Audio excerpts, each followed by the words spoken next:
മഞ്ഞുകാലമൊക്കെ ആയല്ലോ.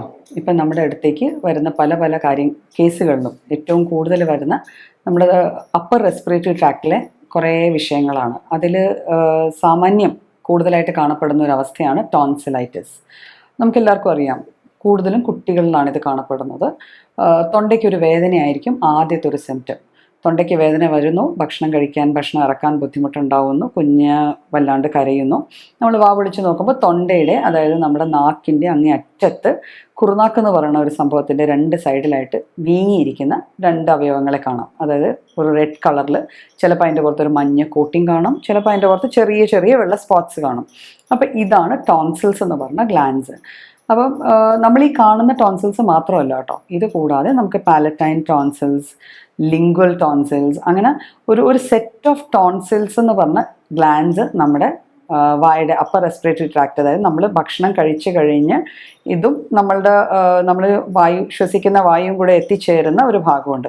ആ ഭാഗത്തിന് ചുറ്റുമായിട്ട് കാണപ്പെടുന്ന ഒരു തരം നമ്മുടെ പ്രതിരോധത്തിൻ്റെ ഒരു സിസ്റ്റം ഉണ്ടല്ലോ, നമ്മുടെ ഒരു ലിംഫാറ്റിക് സിസ്റ്റം എന്ന് പറഞ്ഞ് നമ്മുടെ ബോഡിയുടെ പ്രതിരോധ ശേഷി കാത്തു സൂക്ഷിക്കുന്ന ഈ ഒരു സിസ്റ്റത്തിലെ ഇമ്പോർട്ടൻ്റ് ആയിട്ടുള്ള കുറച്ച് ഓർഗൻസ് ആണ് ഈ ടോൺസിൽസ് എന്ന് പറയുന്നത്.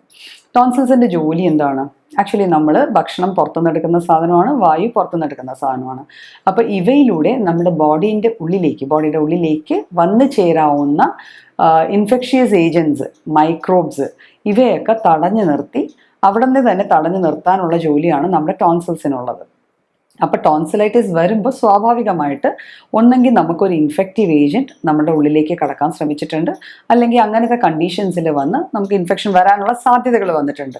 അപ്പോൾ അങ്ങനെയുള്ള സാധ്യതകൾ വരുമ്പോഴാണ് പലപ്പോഴും ടോൺസിൽസ് കയറി വിങ്ങുകയോ വീർത്ത് വരികയോ ഇൻഫ്ലമേഷൻ അല്ലെങ്കിൽ ഇൻഫ്ലെയിംഡ് ആവുക എന്ന് പറയുക. അതിനൊരു ചുവപ്പ് നിറം, ചിലപ്പോൾ ഒരു ചൂട് കാണും. കഴുത്തിന് ചുറ്റുമുള്ള ഗ്രന്ഥികൾ, നമ്മുടെ തൊണ്ടയിലുള്ള വേറെ ഗ്രന്ഥികൾ നമുക്ക് ഫീൽ ചെയ്യാൻ പറ്റും. നമ്മൾ തൊട്ട് നോക്കുമ്പോൾ കടലകൾ പൊങ്ങി എന്നാണ് പഴയ ആൾക്കാർ പറയുക. അപ്പോൾ അങ്ങനത്തെ അവസ്ഥകളുണ്ടാവും. കൊച്ചുകുട്ടികളിലാകുമ്പോൾ ടോൺസിലൈറ്റിസ് വരുമ്പോൾ മിക്കപ്പോഴും അത് പനിയോട് കൂടിയായിരിക്കും വരിക, ഒരു ടെമ്പറേച്ചർ റൈസും കാണും. അപ്പം ടോൺസിൽസിൻ്റെ ജോലി ഞാൻ പറഞ്ഞല്ലോ. ടോൺസിൽസ് യൂഷ്വലി ചെയ്യുന്നത് നമ്മളുടെ പുറത്തുനിന്ന് വരുന്ന എയറിനെയും ഫുഡിൽ നിന്നും ഉണ്ടാകുന്ന മൈക്രോബ്സിനെ ഫിൽട്ടർ ഔട്ട് ചെയ്യാൻ നിൽക്കുന്ന സാധനങ്ങളാണ്. അപ്പോൾ ഇവ വീങ്ങുമ്പോൾ അതിൽ നിന്ന് നമുക്ക് അറിയാം, അത് അങ്ങനെ വീങ്ങി നിൽക്കുന്ന സമയത്ത് ഇതുകൊണ്ട് എന്തൊക്കെ അസ്വസ്ഥതകൾ ഉണ്ടാവാം. നമുക്ക് തൊണ്ടവേദനയാണ് ആദ്യത്തെ അസ്വസ്ഥത. ആർക്കായാലും ആദ്യം വരുന്ന തൊണ്ടയ്ക്ക് ഒരു ഇറിറ്റേഷൻ, ഒരു കിരികിരിപ്പ് തോന്നുക, സംസാരിക്കുമ്പോൾ ശബ്ദത്തിനൊരു പതർച്ച തോന്നുക, ഒരു സൗണ്ടിൽ ഒരു ഹോസ്നെസ് വരിക. ചിലർക്ക് തൊണ്ടവേദന കൊണ്ട് സംസാരിക്കാൻ പറ്റാണ്ട് തന്നെ വരും. ഭക്ഷണം അല്ലെങ്കിൽ വെള്ളം ഇറക്കുമ്പം ഒരു അസ്വസ്ഥത ഫീൽ ചെയ്യുക. ഇപ്പോൾ കുട്ടികളിൽ സാധാരണ പറ്റുന്നത് എന്താണെന്ന് വെച്ചാൽ, ഈ തൊണ്ടവേദന വന്നു കഴിഞ്ഞാൽ കുട്ടികൾ ഭക്ഷണം കഴിക്കാണ്ടാവും. ഇതിറക്കുമ്പോൾ ഉള്ള വേദന ഓർത്ത് അവൾ ഫുഡ് പ്രോപ്പറായിട്ട് കഴിക്കാതെ അതിൻ്റെ ഭാഗമായിട്ട് ക്ഷീണവും ഡൾനെസ്സും ഒക്കെ വന്നു ചേരാവുന്നതേ ഉള്ളൂ. അപ്പം ഈ ഫാക്ടേഴ്സാണ് ടോൺസിലൈറ്റിസ് മെയിനായിട്ട്. സാധാരണഗതിയിൽ ടോൺസിലൈറ്റിസ് ഒരു വലിയ അസുഖമാണെന്ന് ചോദിച്ചാൽ അല്ലേ. നമ്മുടെ ആദ്യത്തെ ഫേസിൽ തന്നെ ടോൺസിലൈറ്റിസ് വരുമ്പോൾ നമ്മൾ സാധാരണ വീട്ടിൽ എന്ത് ചെയ്യും? ചെറു ചൂടുവെള്ളത്തിൽ ഇച്ചിരി ഉപ്പിട്ടിട്ട് ഗാർഗിൾ ചെയ്യാൻ പറയും, അല്ലേ, തൊണ്ടയിൽ കൊള്ളുക. അപ്പോൾ അങ്ങനെ ചെയ്യുമ്പോൾ ഐറ്റിസ് എന്ന് പറയുന്നത് ഇൻഫ്ലമേഷൻ ആണ്. അപ്പോൾ ആ ഇൻഫ്ലമേഷൻ കുറയ്ക്കാനായിട്ട് നമ്മളെ അത് സഹായിക്കും. പലപ്പോഴും ആ നീര് വീഴ്ച അല്ലെങ്കിൽ ആ വീക്കത്തെ കുറയ്ക്കാനായിട്ട് ഉപ്പ് ചേർത്ത് ചൂടുവെള്ളം കൊണ്ട് നമ്മൾ ഗാർഗിൾ ചെയ്യുകയോ അല്ലെങ്കിൽ തൊണ്ടയിൽ കൊള്ളുകയോ ചെയ്താൽ അതുകൊണ്ടൊരു ആശ്വാസം കിട്ടണമെന്നുണ്ട്. പിന്നെ തണുപ്പടിക്കാതിരിക്കാം. കൂടുതൽ തണുപ്പിലോട്ടുള്ള എക്സ്പോഷർ വരാതെ ഇരുന്നാലും നമുക്ക് ടോൺസിലൈറ്റിസിന് ഒരു പരിധി വരെ, ഒരളവ് വരെ വ്യത്യാസം വരാം. പിന്നെ സാധാരണഗതിയിൽ നമ്മളിങ്ങനെ എന്തെങ്കിലും വന്നു കഴിഞ്ഞാൽ അപ്പം തന്നെ ചെന്ന് മരുന്നുകൾ കഴിക്കുക, ഇതാണ് പതിവ്. പക്ഷേ ഒരു പ്രാവശ്യം ടോൺസിലൈറ്റിസ് വന്നു കഴിഞ്ഞാൽ പിന്നീട് അത് റെക്കറൻറ്റ് ചെയ്ത് വരുന്നില്ലെങ്കിൽ ഓക്കെ, അതിനെ നമ്മൾ അക്യൂട്ട് ടോൺസിലൈറ്റിസ് എന്ന് പറയും. ഒന്ന് വന്നു, നമ്മൾ മരുന്ന് കഴിച്ചു അല്ലെങ്കിൽ കഴിച്ചില്ല, ബാക്കി കാര്യങ്ങൾ നോക്കി, അതോടെ അത് ശരിയായി, ഓക്കെ. പക്ഷെ പലപ്പോഴും ഇതങ്ങനെയല്ല.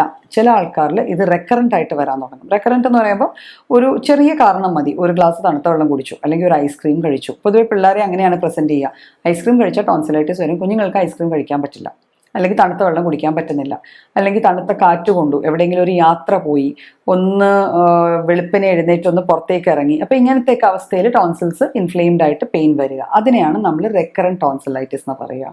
അപ്പം ഇത് രണ്ടും കൂടാതെ വീണ്ടും ഒരു കാറ്റഗറി ഉണ്ട്, ക്രോണിക് ടോൺസിലൈറ്റിസ്. ക്രോണിക് ടോൺസിലൈറ്റിസ് ആണ് യൂഷ്വലി പലപ്പോഴും ശസ്ത്രക്രിയ വരെ എത്തിച്ചു നിൽക്കുന്ന ഒരു അവസ്ഥയാണ്. അവിടെ സംഭവിക്കുന്ന വേദന ഇത്രയും കാര്യമായിട്ട് ഇല്ലെങ്കിൽ പോലും ഓൾമോസ്റ്റ് എല്ലാ സമയവും ടോൺസിൽസ് ഇൻഫ്ലെയിംഡ് ആയിരിക്കും, ടോൺസിൽസ് വീങ്ങി തന്നെ ഇരിക്കും. അവരുടെ പുറത്ത് ചിലപ്പം ചെറിയ ചെറിയ പഴുപ്പ് തുള്ളികൾ പോലെ ഒരു മഞ്ഞ നിറത്തിൽ ചെറിയ ചെറിയ തുള്ളികൾ, സെപ്പറേറ്റീവ് ടോൺസിൽസ് എന്ന് പറയുമ്പം ആ അവസ്ഥയിൽ വരാം. അപ്പം അങ്ങനത്തെ അവസ്ഥകളൊക്കെ വന്നു കഴിഞ്ഞാൽ റെഗുലറായിട്ട് മരുന്ന് കഴിക്കുക. ഞാൻ പറഞ്ഞല്ലോ, ശസ്ത്രക്രിയ ചെയ്യുക, അങ്ങനെ ശസ്ത്രക്രിയ അതിൻ്റെ ഒരു മാനേജ്മെൻറ്റ് പാർട്ടായിരിക്കാം. പക്ഷേ ശസ്ത്രക്രിയ ചെയ്യുന്നതുകൊണ്ട് നമ്മൾ ഓർക്കേണ്ട ഒരേ ഒരു കാര്യം എന്ന് വെച്ചാൽ ടോൺസിലെക്ടമി ചെയ്യുന്നത് ഒരിക്കലും ക്യുറേറ്റീവ് അല്ല. നമ്മുടെ ശരീരത്തിലെ നമുക്ക് വേണ്ടി ഡിഫൻസ് മെക്കാനിസത്തിന് വേണ്ടി നിൽക്കുന്ന 2 ഗ്ലാൻസിനെയാണ് നമ്മൾ അവിടെ നിന്ന് എടുത്ത് കളയുന്നത്. അപ്പോൾ ടോൺസിലെക്ടമി ജനറലി അഡ്വൈസബിൾ അല്ല. പിന്നെ ചില ഗ്രേവ് കണ്ടീഷൻസിൽ പലരും അത് ചെയ്യാറുണ്ട്. അപ്പോൾ അത് ചെയ്യാതെ തന്നെ നമുക്ക് മരുന്നുകളുടെ സഹായത്തോടു കൂടിയും നമ്മുടെ ജനറൽ മാനേജ്മെൻറ്റ് പാർട്ട്, അതായത് നമ്മൾ ചെറു ചൂടുള്ള ഉപ്പുവെള്ളം കൊള്ളുക, ന്യൂട്രീഷ്യസ് ആയിട്ടുള്ള ഫുഡ് കഴിക്കുക, തണുപ്പടിക്കാതെ നോക്കുക, പുളിപ്പുള്ള ഭക്ഷണം ഒരിക്കലും ടോൺസിലൈറ്റിസ് ഉള്ള അവസ്ഥയിൽ കഴിക്കാൻ പാടില്ല. പലപ്പോഴും പലരും പനി വരുന്നു അല്ലെങ്കിൽ ടെമ്പറേച്ചർ വരുന്നു, അപ്പം കുഞ്ഞുങ്ങൾക്ക് കൊടുക്കുന്നത് ഓറഞ്ചസ് ആയിരിക്കും, നാരങ്ങ വെള്ളമായിരിക്കും, എന്തെങ്കിലും കഴിച്ചോട്ടെ എന്ന് വിചാരിച്ചിട്ട്. പക്ഷേ ഈ പുളിപ്പുള്ള ഭക്ഷണം നമ്മൾ കഴിച്ചു കഴിയുമ്പം ഉണ്ടാവാൻ പോകണമെന്ന് വെച്ചാൽ ചുറ്റുമുള്ള ഗ്ലാൻസിൽ നിന്ന് സെക്രീഷൻസ് കൂടും. അപ്പോൾ വീണ്ടും കൺജഷൻ വന്നിട്ട് നമുക്ക് ബുദ്ധിമുട്ടുകൾ കൂടും. അപ്പം ആ ഭക്ഷണം ആ തൽക്കാലത്തേക്ക്, ആ ഒരു സമയത്തേക്ക് കഴിക്കാതിരിക്കുന്നതായിരിക്കും നല്ലത്. ചൂടുള്ള ഭക്ഷണം മാത്രം കഴിക്കുക. പിന്നെ മരുന്നുകളുടെയും കൂടെ സഹായത്തോടെ നമുക്ക് ടോൺസിലൈറ്റിസ് അത്യാവശ്യം നല്ല രീതിയിൽ മാനേജ് ചെയ്യാൻ പറ്റുന്ന ഒരു അക്യൂട്ട് കണ്ടീഷനാണ്.